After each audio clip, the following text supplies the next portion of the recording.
moving quickly, another handoff to Rankin. Rankin finds a hole, he's at the 30, makes it to the 20, he's got one man to beat. Rankin walks into the end zone. Into the backfield, Braden Wright looks over top, he's going to try to find a man, he's got Alec Tatum. Tatum bobbles it, but he's in the end zone. What a connection between Braden Wright and Alec Tatum. Handoff to Rankin, Rankin right up the middle, and he's in the end zone for a Bearcat touchdown.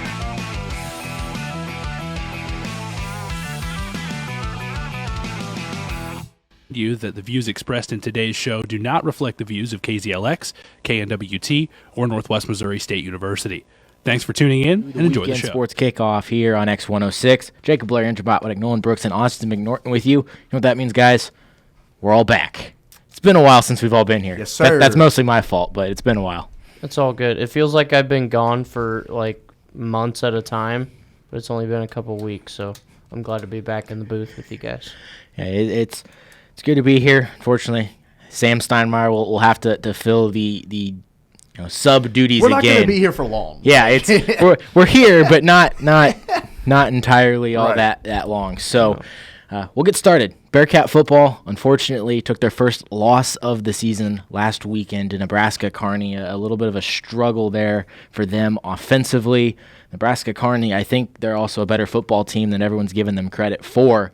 But Northwest, again, takes the loss last weekend. Well, when you turn the ball over 4 times, that's hard to come back from. And for Northwest Missouri State, looking for a win 600, Andrew and I kind of talked about it a little bit. We didn't think that it was going to happen, but we kind of talked about it. You know, you can say all these things saying, oh, well, we're going to take it one game at a time and we're not going to overlook anybody and we're just going to – but you can't not. You say, we just came back from winning against an undefeated team, number 1 in the conference, in Arrowhead Stadium, and now we have to go to Nebraska Kearney or drive away – playing a team that's subpar in the conference, not a packed crowd, and somehow you have to find a way to get up, get ready for that game. Northwest clearly wasn't. They did not start well, and then when they tried to make a run late, it's too late. When you're playing against, no matter who you're playing in this conference, you have to start out strong because every team in this conference is good. And to play kind of the middle part of this, I could see why. I know Austin and I talked about it possibly being a trap game. Nebraska Kearney coming into that game was 4-2. Their wins coming against Lincoln, Northeastern State, Emporia State, and then Missouri Southern. They played the bottom of the barrel in the MIAA in terms of the teams that are here in the spread. And offensive-wise, they play a similar game plan to kind of what Pitt State does, where they run the ball effectively. They focus on getting the run game. If you stop the run game, you stop this team. Northwest being the number 1 team in rush defense in the MIAA, that you're kind of like, okay, well, chalk that up as a win. They're going to go and they're going to get the job done. This is a team they match up well against. And clearly it didn't. Obviously, you mentioned the turnovers. The turnovers were killer. That first half for Northwest, they just couldn't get it done. They didn't have any highlights in that first half. The second half, they were scraping by, trying to come back, and they did. They were only down 7 points there towards the end. They just couldn't get it done at the end. It's... For me, I wasn't able to actually watch this game. A little busy at Kansas Speedway while I wasn't here last week. But I was able to go and keep up with the score. I wasn't able to look at it until they were about midway through that first half, and the first thing I saw was 14-0 Kearney. Second time I checked, 17-0 Kearney. And it was a little bit it wasn't necessarily shocking that they lost. This was one of those games where you basically have 2 triple option offenses in a row. One of them you're able to stop. The other one one of them's been running it forever for years, and is really good at it. And we're able to make it effective in this game. Northwest has historically been able to stop that, but I guess one time too many for them, and Kearney got the better of them. But then once it got rolling for Northwest, like you said, they just ran out of time. And I think you look at the next parts of their schedule, you're going to get 2, you breathe, you win games. That's about all these 2 next games are. There's no way around that with the opponents that are coming here to Bearcat Stadium. And then you're going to finish out your season with 2 more games that they're must win. And the way this region is, you look at where this region is, you might have to win out if you want a playoff opportunity. Oh, absolutely. And that's what's so tough about the MIAA. This happens every year where for a few weeks you have a very clear front runner in the MIAA, and somebody's always either undefeated or just underneath undefeated. And then you get into this back half of the season where if you're playing the bottom of the barrel, now you got to play the top half of the conference. And it just makes it so tough to win games. And, I mean, Northwest, like you said, they have a couple of games coming up where it a little bit down a level play maybe, not as tough to like going on the road to Nebraska Kearney, but it's still going to be tough. I mean, you got to win games at this point, whereas if they were undefeated, they could breathe a little bit, but now you essentially have to win out, and you have to hope that Nebraska Kearney or UCM can drop a game before Northwest even plays them later on down the road. Well, and you look at the MIAA right now. Central Missouri is still undefeated at 7-0. Northwest at 6-1. Then you look at four teams, four at 5-2. Fort Hays, they struggled at the start of the season, but they are playing really well right now. Missouri Western, they struggled at the start of the season. They had a brutal schedule to start the season. They're now 5-2. Nebraska Kearney, I said we might have been sleeping on this team. They're 5-2. Pitt State now dropped 2 in a row. They're 5-2. So you've got everyone right there ready to go. Where if Northwest, you drop one to Fort Hays and then say go beat Central Missouri, now you're in a situation. You look at the rest of the region. You've got 2 top 5 teams in the region. The entire region right now, the top 7 teams, all ranked. That second loss, normally a second loss in the MIAA, that'll get you into the playoffs. But Right. for Northwest, losing to Nebraska Kearney, it's not a good loss. It's not like you went and lost to Pitt State. It gets really interesting. The other thing I want to bring up is this week, the NCAA for Division II came out with the idea where the 5 through 7 seed, they're going to manipulate a little bit. I don't know if manipulate's the right word. They're going to move around to help with travel schedules because teams were having to fly Rather than to locations. Northwest flying to Michigan back and then back to Michigan. They have the opportunity where if that happens, the 5 to 7 seed could get moved around to other regions and move the seedings around. So I thought that was interesting that they're going to. It makes I understand the logistic value of it, and the Midwest is such it's a stacked region that if they're able to move that around, it's possible we see Northwest end up as like a 7 seed but not play in this region. And I want to go back to the standings here for a second in the MIAA. The good news if you're Northwest is you almost control your own destiny. You still play Central Missouri at home at the very last game of the season.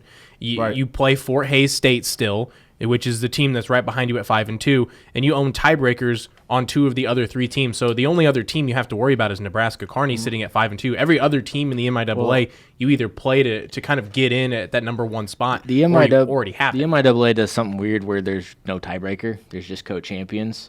So Well, yeah, championship-wise, but like seeding-wise is what I'm seeding, saying. yeah, and that's where Northwest Missouri, like you said, they control their chance to the playoffs. You win out, you're in.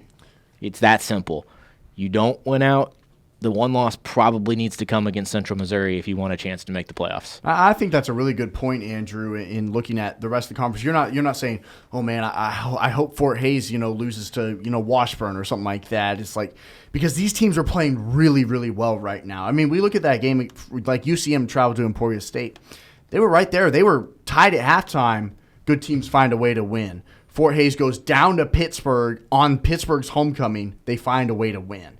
For Northwest, in these next 2 games, honestly, it's gonna take a lot for them to lose. They're gonna have to play pretty bad at home to lose these next 2 games. But I think when you're looking at it in these upcoming games, you're looking for those little small things. What are they doing to improve? Like, what are some small things? Oh, we did better tackling today. Oh, we didn't give up any deep balls today.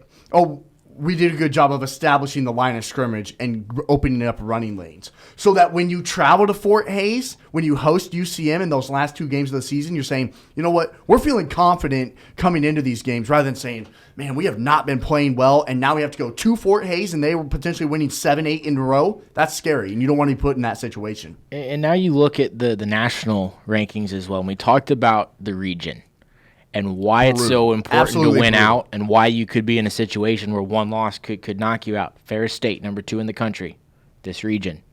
Ouachita Baptist, number 5 in this region. Indianapolis, number 8, they're in this region as well. in Central Missouri. Right now, Northwest Missouri State's still the 5 seed if it were to start today, but right behind them, Grand Valley State, Harding, and then you go Pitt State are still receiving votes. Fort Hays State now receiving votes. Nebraska Kearney, they've got some votes as well now. So you can't slip up. There's a lot of teams. The way it sits right now, you're going to have ranked teams not make the playoffs in this region unless they do. It's still the 7 teams from the region. What I mentioned with the seeding earlier, it's not like you're going to take the 7 seed and make it the 7 seed in another region where this region gets 8. It's these 7 are set, and then they can move that 5 to 7 around. But there's not a lot of breathing room. Unlike years past, this has always been a strong region, but in years past you had a 2-loss slate. I don't know if 2 losses get you there this year. No, and that's what makes this region so tough, honestly. And I think that's amazing, honestly, for this region to be that stacked up, where teams are good enough where a 6-1 Northwest Missouri State is on the brink of not even making the playoffs. You're 6-1 because everyone else in your region is that good this year. And I think we haven't seen that in a while. I mean, in years past, there was a very clear 1 through 3 in a region, and then it was a toss-up maybe towards the bottom, but it was still a pretty clear half and half. This year, there's a 1 and 2, but after that, it is just all kinds of jumbled up as far as who could jump who, who's going to play where, who's going to be what seed, and the fact that a 6-1 Northwest is on the brink of not making it, and Nebraska Kearney at 5-2 could jump you if you lose a game in the next 4 weeks is just attesting to how tough the MIAA is for teams to make it out of the MIAA into your region.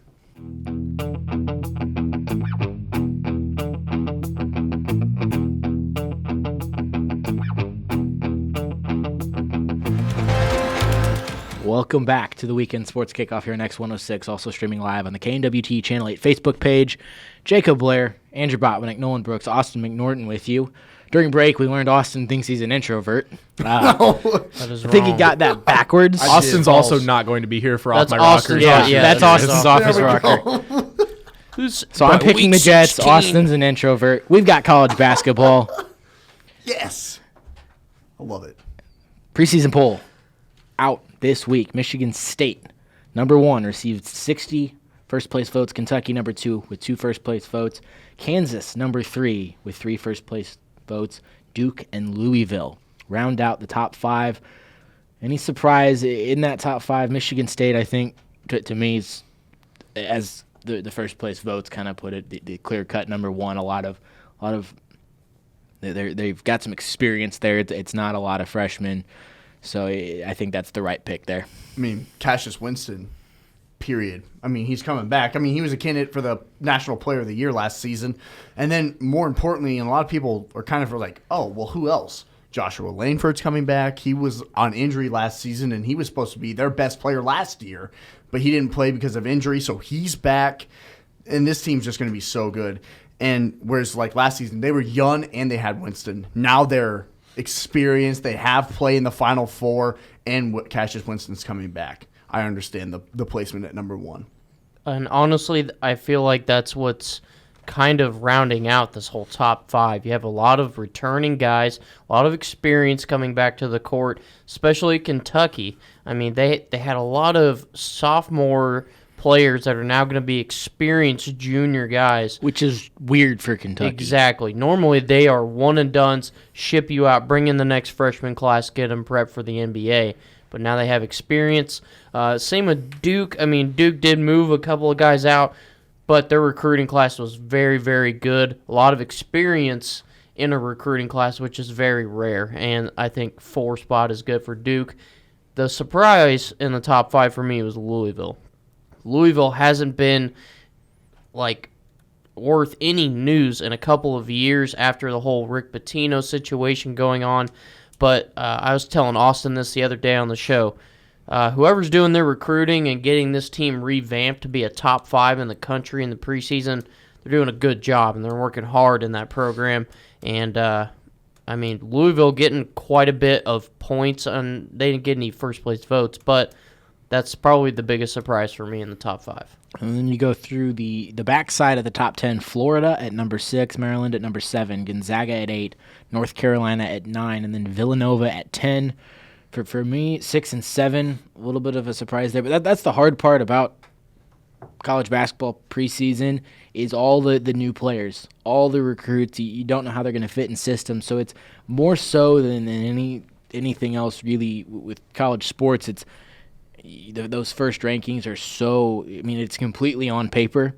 So that's why, and especially with the first 2 games we have of the year, where 1 and 2 and 3 and 4 match up, this won't look the same after week 1. But for me, Florida, Maryland, doing the right things in the offseason as well to be preseason 6 and 7. Maryland is also kind of a team that's kind of similar to Michigan State in a way where they lost Bruno Fernando, but they didn't really lose anybody else. And that was a team that competed pretty solid in the Big Ten Conference. And you look at it, and there's just a lot of guys, a lot of size. Aaron Wiggins, a good recruiting class. Maryland's going to be pretty good, and I think Florida's in a very similar situation as well. It kind of seems to me, because even if you look at like KU, they have Udoka Azubuike coming back, just all these things, like what veteran guys do you have coming back? And the top 10 has a lot. It's just kind of funny, too, because we sat here for football and talked about how bad the ACC is aside from Clemson. The ACC it's a basketball conference where everybody is for basketball. You have Louisville, Duke, North Carolina, Virginia, Florida State, Virginia Tech making some waves. Syracuse always plays well because it's Syracuse. And that's just the top half of the ACC. Even the bottom half can still make some waves every now and then. Notre Dame was a team that I think made it to the Final Four a couple years ago when they had a really deep roster. And the ACC is a lot, as Austin mentioned, it's a basketball conference. It's simply a basketball conference. And then for me, you look at the rest of the top 25 is you have those Power 5 teams. You get a couple non-Power 5 schools, and that's what I always love about college basketball is there's so much more parity than college football is you look at the top 25, you go deeper than the top 25. All of these teams, not necessarily national championship contenders, but they're Sweet 16, deep run in the playoff contenders. You have Virginia at 11. That's your defending national champion at 11.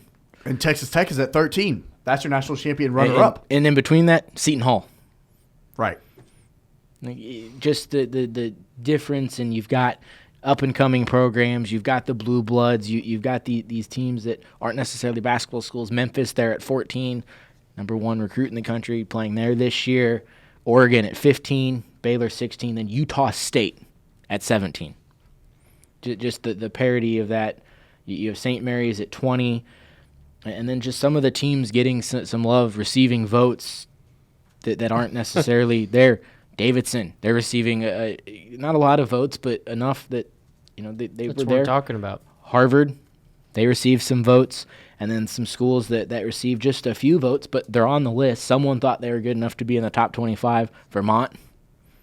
And then you've got all these Power 5 schools as well. So you have every year, and I think it continues to trend this way where, as I mentioned, you've got teams like Vermont that slowly are getting more and more credit, where you see teams not being, you're the best non-Power 5 school, here's a 12 seed.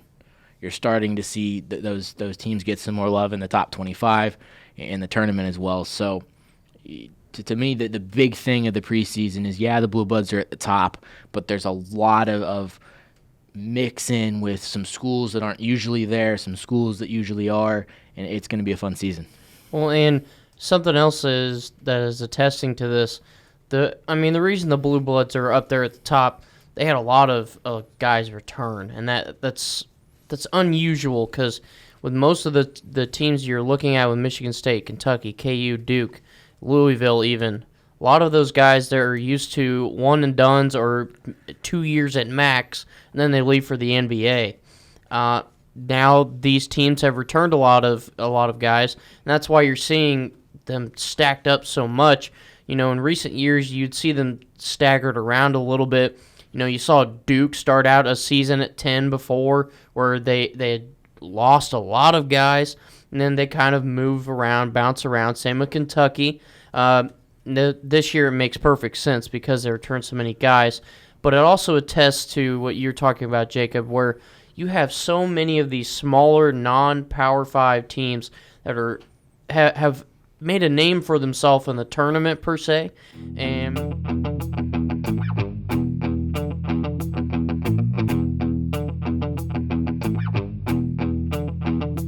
Sports Kickoff, Andrew Botwinick, Sam Steinmeier. We still have Perry Randall III and Noah Cooper here with us for our last segment.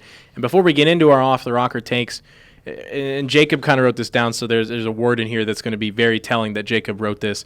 We're right in the middle of almost the perfect niche of sports time. There's baseball going on, basketball starting up, football going on, and of course this is the one that Jacob has in here. Racing is going on, hockey, and every sport is just kind of in the midst of playing or just getting ready to start going into full season here.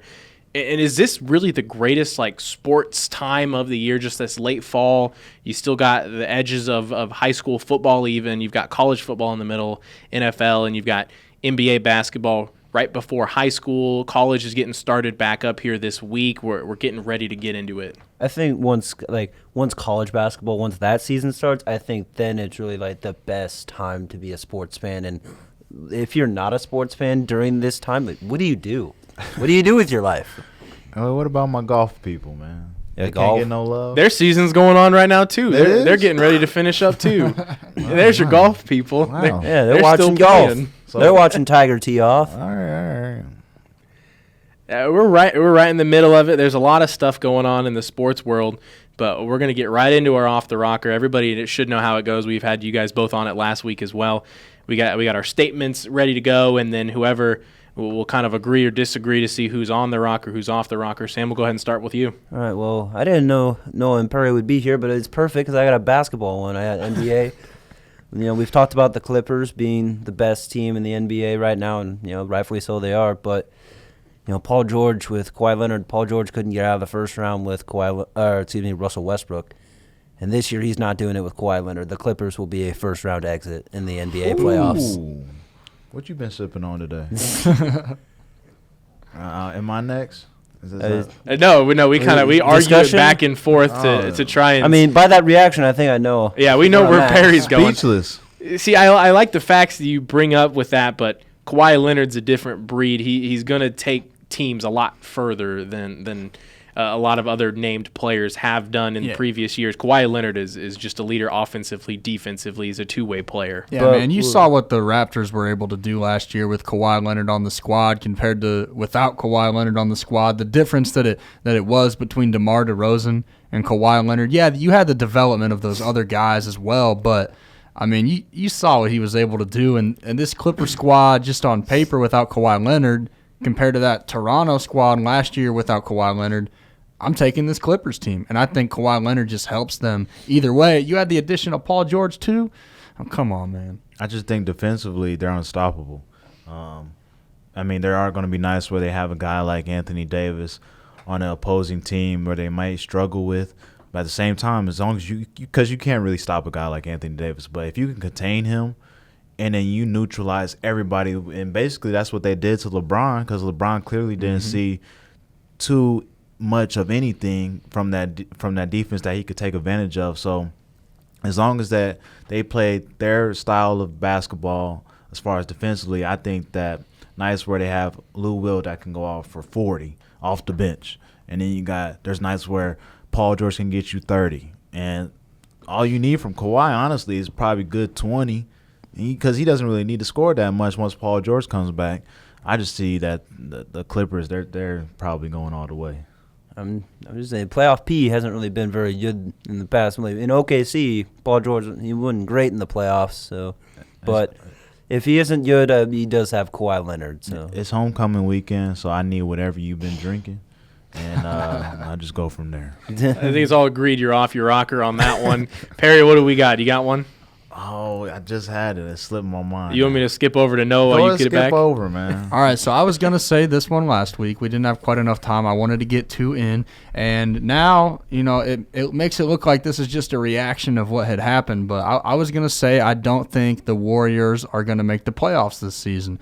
I just think there's too much talent out west. And on the back end of the Warriors roster, they just don't have that talent. So, I mean, that's basically the entire argument right there. I just don't think that their second unit is good enough to help them and lead them to the playoffs when there's so many talented teams in the West. Now, if they were in the East, I think they're probably still making the playoffs, and I think it's still going to be close for them. I think they're going to be fighting for that 8 spot, and they might get it. I just don't think so. Yeah, I think in the East, they'd probably be a 5 or a 4 seed in the East easily. The West, and we've mentioned this before, the West is tough. Mm-hmm. It's been tough the last couple of years, but LeBron comes over now, and he's been in the West for a year or two now. It's even more tough because everybody follows LeBron the next year after. Everybody wants to be in the toughest competition in the West, and the East, Giannis is just having a little tea party over there. He's doing his own thing. He's got no one else in his corner. He's got him, the Celtics, and the Sixers, and that's about it in the East. Yeah, I mean, with the Warriors, man, like I said, it's going to be a season of patience. They're going to have to just sit here and wait for their young guys to develop. But other than that, you probably can't expect too much out of this team. I know that they have a unanimous MVP in Steph Curry,